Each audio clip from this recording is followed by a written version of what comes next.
Hello friends, this is Prem Sodani coming up with the next round of our news simplified. और आज के news simplified में हम बात करेंगे कि सुप्रीम कोर्ट ने मेंशन किया है कि NGT also had this suo motu powers on its own decisions. ठीक है, यानी कि वो कोई भी मैटर पे सुओ मोटो एक्शन ले सकता है, अपने आप से एक्शन ले सकता है। This is the observation of Supreme Court about NGT.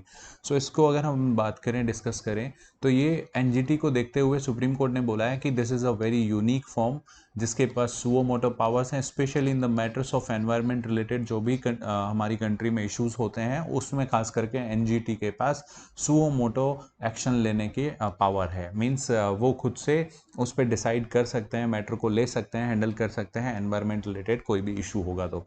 इसमें सुप्रीम कोर्ट में और भी कुछ ऑब्जर्वेशन दिए हैं।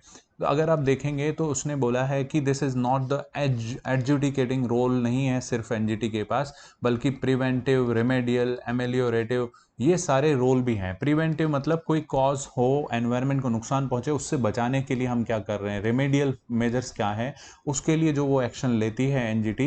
And that is where this power like suo motu power जो है वो उसके पास है, एग्जिस्ट करती है। And that is very important, that is the observation of Supreme Court. The secondly Supreme Court observe that under right article 21 हमारे पास जो है लाइफ एंड लिबर्टी का जो राइट है, हमारे पास personal liberty, right to life, इसमें एनवायरनमेंट भी क्लीन हो हमारे पास, ये भी हमारा एक राइट है। And that is where the NGT जो है उसका रोल बहुत इंपॉर्टेंट हो जाता है, स्पेशली एनवायरनमेंट रिलेटेड जो भी कंसर्न्स है उसमें, राइट। इसके बाद हमारी जो एनजीटी है that is a very multi disciplinary organisation, जहाँ पे ना सिर्फ ओरिजिनली डिसीजन दिए जाते हैं specially in the matter of environment, but अगर कोई अपील करता है तो अपीलिएट अथॉरिटी के तौर पे भी ये काम करता है एनजीटी। साथ ही में अगर हम देखें कि एनवायरनमेंट को लेके इंडिया का इंटरनेशनली जो कमिटमेंट है that is very know important. और यहाँ पे हमारी जो एनजीटी है that becomes very very important because it is the one of the most successful tribunal. अगर हम बात करें इंडिया की नहीं, वर्ल्ड में भी बहुत इंपॉर्टेंट ये ट्राइब्यूनल हो जाता है, दैट इज़ एनजीटी। ओके, अब हम बात करते हैं एनजीटी के बारे में थोड़ा सा। तो एनजीटी जो है 2010 में आती है, नेशनल ग्रीन ट्राइब्यूनल एक्ट आता है 2010 में, राइट, 2010 में। इसके बाद जो भी एनवायरनमेंट से रिलेटेड मैटर्स होंगे वो इसमें डील किए जाएंगे। ऑस्ट्रेलिया एंड न्यूजीलैंड के बाद India was the third country to make this NGT. And developing countries में इंडिया पहला कंट्री था जिसने एनजीटी जैसा ट्रिब्यूनल बनाया। This shows our commitment specially towards the environment, right. इसके बाद जो भी यहाँ पे आप एप्लीकेशंस लगाएंगे एनवायरनमेंट रिलेटेड, जो भी अपील्स करेंगे, that has to be dispose within 6 months of appeal. ठीक है, 6 महीने के अंदर उसको डिस्पोज किया जाएगा। एक्ट्स जो इसमें कौन कौन से आते हैं, तो यहाँ शेड्यूल 1 में मेंशन किए हुए हैं एनजीटी एक्ट में। तो वाटर रिलेटेड एक्ट जैसे water act, water cess act, आपका एयर एक्ट आ जाएगा, environment protection act, forest conservation act, और ये आप ध्यान रखना public liability insurance act, specially biodiversity act, ये सारे एक्ट को डील करता है हमारा एनजीटी। लेकिन यहाँ ध्यान रखने वाली बात है, wild life protection act of 1972 and forest right act of 2006 जो है ये इसकी एम्बिट से बाहर रखे गए हैं, ध्यान रखना, राइट। इसकी अगर हम ब्रांचेस की बात करें तो मेन जो एनजीटी की ब्रांच है दैट इज इन दिल्ली। उसके बाद जो रीजनल ऑफिसेज हैं that is in Bhopal, Pune, then आपका Chennai and this is Kolkata, right. So 5 इसके जो है मेन आपकी जो ब्रांचेज हैं, 4 रीजनल ऑर्गेनाइजेशन है, एक एनजीटी की मेन ब्रांच है जो दिल्ली में है। मेन ब्रांच में ही आपके इसके हेड बैठते हैं, राइट, चेयरपर्सन। इसके बाद अगर इसके ऑर्गेनाइजेशन की बात करें तो सबसे ऊपर इनमें चेयरपर्सन होते हैं। एंड दैट चेयरमैन जो है, वो चेयरपर्सन जो है दैट हैज़ टू बी और दैट इज और हैज़ बीन अ जज ऑफ सुप्रीम कोर्ट होना चाहिए या फिर chief justice of high court हो।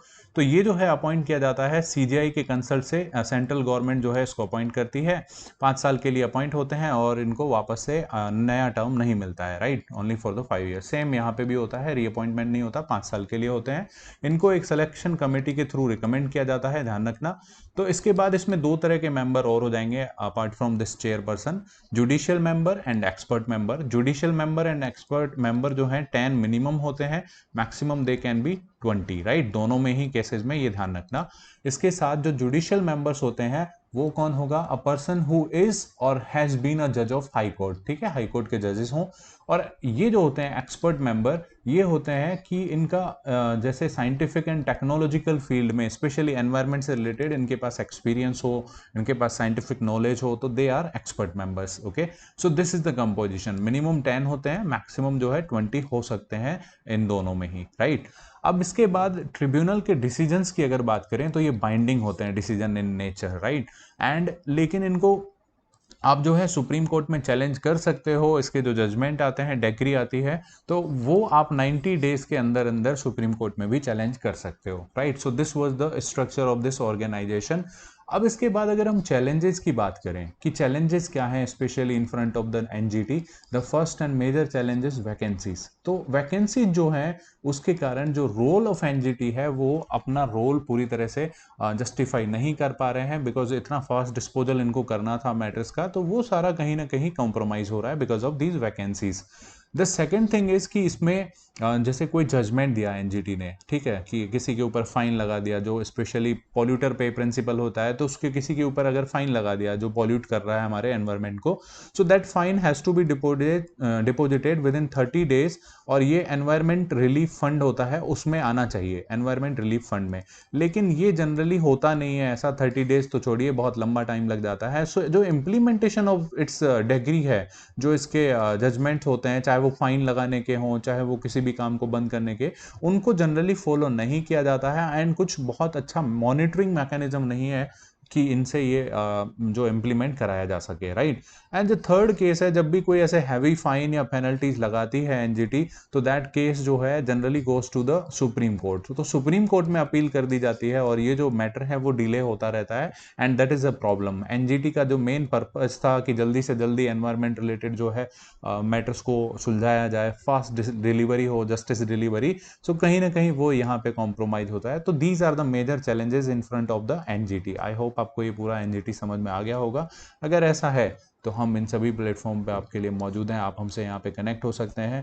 Thank you very much for watching this video. Current Affairs by Forum IAS is an all-in-one program that covers the dynamic aspect of the syllabus from both prelims and mains perspective. Last year, we have helped more than 100 students crack IAS with our current affairs classes.